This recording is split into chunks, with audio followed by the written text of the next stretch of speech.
Today, I'm here with the head coach of men's basketball, Sundance Wicks. It's your first season here with the Griffs, and it's your first season as a head coach. Can you just talk about what it's like to be a head coach for the first time? Bailey, first of all, thanks for letting me come on Griffin Update Sports, right? The Gus. Yeah, we're on the Guspies. It was a great thing we talked about before we came on cameras, the Guspies. We're going to have the Griffin Update Sports Awards of the year. I think you should do that.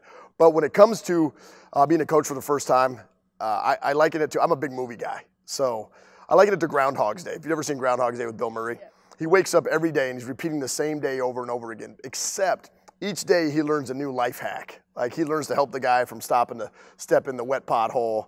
You know, he tries to find the girl of his dreams. Every day I've been on a job. It's been 201 days now since I got the job.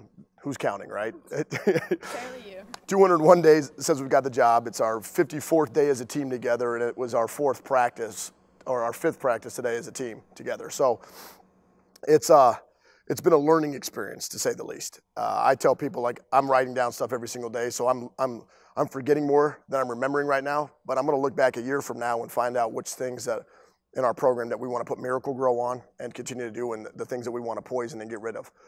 So as much as the guys are learning about me and how we're doing things, I'm learning so much about all of our 17 players that we have on our roster, the community of St. Joseph, and then really, you know, how we want to continue to do things going forward every single day. Okay, can you talk about your coaching style a little bit? Yeah, I mean, I'm a very energetic guy. It's not hard to know, right? They call me the juice man for a reason. I bring the energy every single day, and I just believe that your entry fee to the day is energy, effort, and enthusiasm. You got to bring those three things. If you want to have a fulfilled life, you know, have great energy, bring the proper effort every single day, like Deadpool, maximum effort, right? Maximum effort's the minimum requirement. And then great enthusiasm. Do everything with great enthusiasm. That doesn't mean that when I coach, it's just all sunshine and gumballs. You know, we like to talk, this isn't rainbow land. We got things we got to get done, right? So I coach the guys hard, and I think a lot of that has come from they respect the fact that hard work is what makes great teams. And great players want to be coached hard. I've never met a great player that said, Coach, take it easy on me. I've only met great players that always said, Coach, we want more. We want more. And that's the kind of culture we're developing. So my coaching style is very aggressive, very energetic. We're up at it, man. We're going at it. But I'm also going to let them know when they're doing things right. I'm going to get excited when they do things the right way. And then we're going to correct them, and we're going to teach them when we want it done a different way. It's all about learned habits. And everybody talks about culture. You know, what's culture? What's culture? We just say it's habit formation. We're trying to form the right habits on a daily basis. That sounds like a nice culture. So you just finished preseason. What was preseason like? What were some things that you guys were doing to get ready? Well, there's 4 pillars to team building that we believe in. One of the first pillars of team building, I think the most important pillar of team building, is shared suffering. I say that, you know, we talk about suffering a lot in our program, but we want to share it with each other. We got up every morning about 4:45, 5 a.m. And every Tuesday we have what's called a Griff Gauntlet in our preseason. We don't condition on the court. We do a lot of stuff outside. We do different things where we're working together as a team to build camaraderie and chemistry, but also toughness. And so when we do our gauntlets, they're a challenge of your physical, your mental, and your spiritual. We want to train the complete player, but we also want to train the complete person as well, which is you have 3 parts of your body: your physical body, right? We know that your mind can tell your body what to do, so there's the mental part, and then your spiritual. When everything seems to be going haywire in life and it's not going right, you got to rely on your spirituality and your faith. And so a lot of our physical conditioning tests are those 3-pronged tests. And so we've done conditioning for outside. We pushed sleds, we pulled prowlers, we've carried battle ropes across campus to the clock tower. We've done it all. We've suffered together, and that's a part of it. When guys get through things that are hard, we like to say those who work the hardest are the last to surrender. And when they get through tough things, they feel that much more connected with one another. And that's just stage 1. The other stages are individual responsibility. Each guy has to man their own ship and be up in the mornings and be ready to go. And then it's shared ownership. We're all owning this team and this program, right? We all have ownership in it. And the more you invest in it, the more you own. That's just how it works in life. And the last part of this, when it's all said and done, is we should look back on and have a collective pride about what we did, how we do things, what we've done in the community. That preseason there should be a collective pride right now from our guys and what we accomplished in the preseason. It's only 6 weeks, but should be proud of it. Yeah. So you guys were picked last in the conference, and this is a team that doesn't deserve to be picked last in the conference. Completely different. I like your approach, Bailey. I like your approach to this, Bailey. We should put you on the media polls. So what kind of motivation does that give you and this team? Well, I think the first and most important thing is reality, right?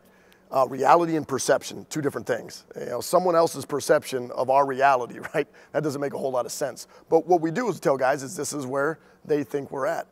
That's fine. That's everybody else's opinion. We don't try to worry about the opinion of critics. We know what we're doing here, and we know how we're getting ready. And so we give them that locker room fodder and say you were picked 14th or 12th or whatever. Look, I'm a first-year head coach. I get it. If there's other coaches that have been coaching games a lot longer than I have, been doing a lot longer than I have, they're going to look at the new guy in town and they're going to say, let's see if this guy can coach. You know, here's 14th. You know, that stuff doesn't matter. We tell our guys, you know, trust your work. You got to trust your work.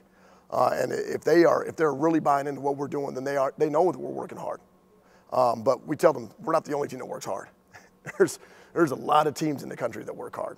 And so we have to accelerate our learning curve by doing more, being more, staying late, coming in early, getting extra work in.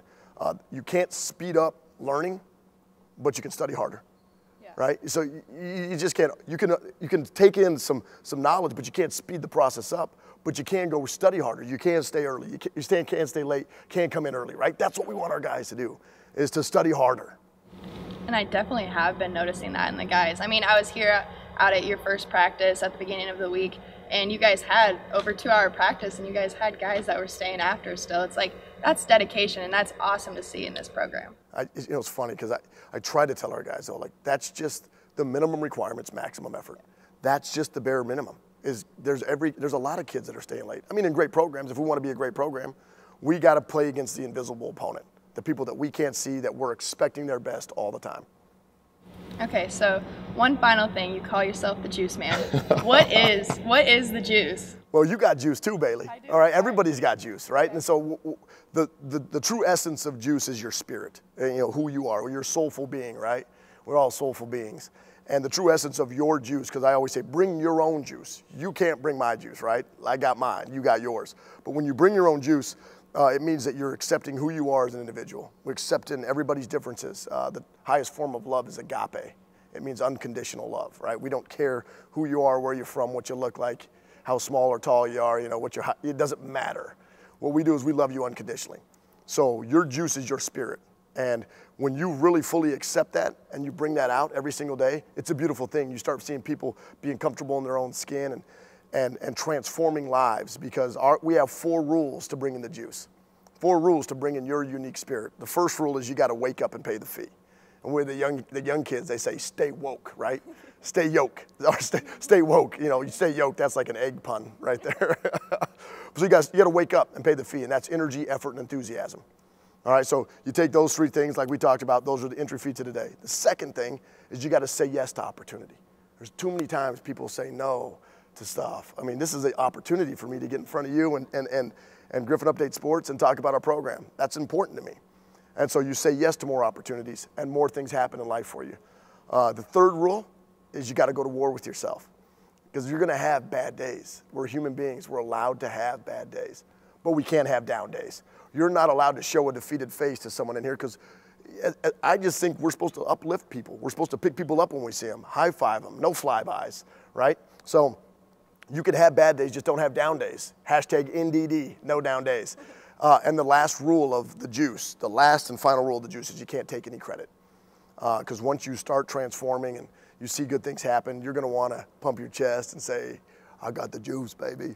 You're going to want to say that, but what we really want to do is we want to give that to others. We want others to bring their own juice. And to me, I give all glory to God. So to God be the glory is the way I like to put it out there.